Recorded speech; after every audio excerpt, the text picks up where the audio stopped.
بسم اللہ الرحمن الرحیم۔ السلام علیکم۔ رمضان المبارک کی سحری اور افطاری میں اللہ کا ایک نام 10 بار پڑھ لیجئے۔ زندگی بھر کسی کے محتاج نہ رہو گے، عمر بھر دعائیں دو گے۔ حضور اکرم صلی اللہ علیہ وآلہ وسلم کا فرمان رحمت عالی شان ہے کہ جو بندہ مجھ پر ایک بار درود پاک پڑھتا ہے، اللہ تعالیٰ اس پر 10 رحمتیں نازل فرماتا ہے۔ حضرت طلحہ انصاری رضی اللہ عنہ فرماتے ہیں، ایک مرتبہ میں نے پیارے آقا صلی اللہ علیہ وآلہ وسلم کو دیکھا کہ آپ کے چہرے انور پر خوشی کے آثار نمایاں تھے۔ میں نے پوچھا، عرض کیا، یا رسول اللہ صلی اللہ علیہ وآلہ وسلم، آج آپ بڑے خوش نظر آ رہی ہیں۔ تو سرکار عالم صلی اللہ علیہ وآلہ وسلم نے ارشاد فرمایا، جبرائیل نے مجھے آ کر خبر دی، یا رسول اللہ صلی اللہ علیہ وآلہ وسلم، جو کوئی آپ پر ایک مرتبہ درود پاک پڑھتا ہے، اللہ کریم اس پر 10 مرتبہ رحمتیں بھیجتا ہے۔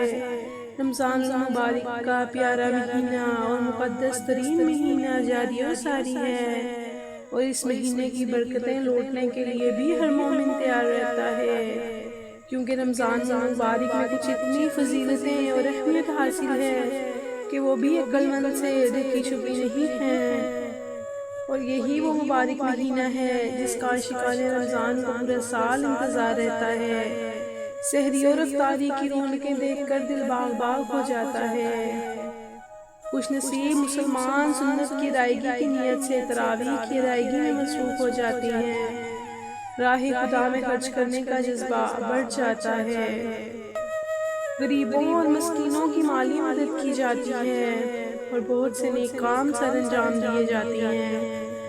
آپ کو وظیفہ بتاتے ہیں، آپ نے اللہ تعالیٰ کا صرف اور صرف ایک نام سحری اور افطاری کے وقت 10 بار پڑھ لینا ہے، اور وہ نام ہے الرحمن جل جلالہ۔ یہ نام اتنی برکت والا نام ہے کہ اس نام کی برکت سے اللہ تعالیٰ اپنے بندے کو ہر وہ چیز عطا فرما دیتا ہے جو وہ چاہتا ہے۔ اب عمل کیسے کرنا ہے؟ آپ کو نام تو بتا دیا۔ آپ نے جب سحری کے وقت اٹھنا ہے تو صرف اور صرف سحری کا پہلا نوالا منہ لے کر آپ نے 10 مرتبہ یا رحمان جل جلالہ یہ آپ نے پڑھنا ہے۔ اور پھر جب افطاری کا وقت آتا ہے تو آپ نے کوئی بھی چیز اپنے منہ میں رکھنی ہے، کھجور ہو یا نوالا، کوئی بھی چیز کھا کر افطار کرتے ہیں، اپنے منہ میں رکھنا ہے اور اسے کھا کر اسی طرح 10 بار پڑھنا ہے۔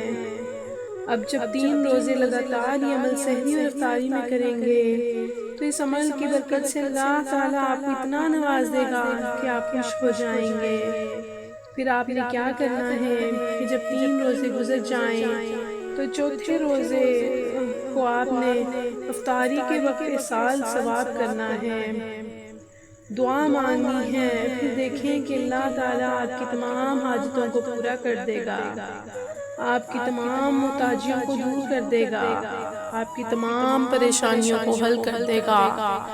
اللہ تعالیٰ ہم سب کا حامی و ناصر ہو۔ دعاؤں میں یاد رکھیے گا۔ جزاک اللہ خیر۔ اللہ نگہبان۔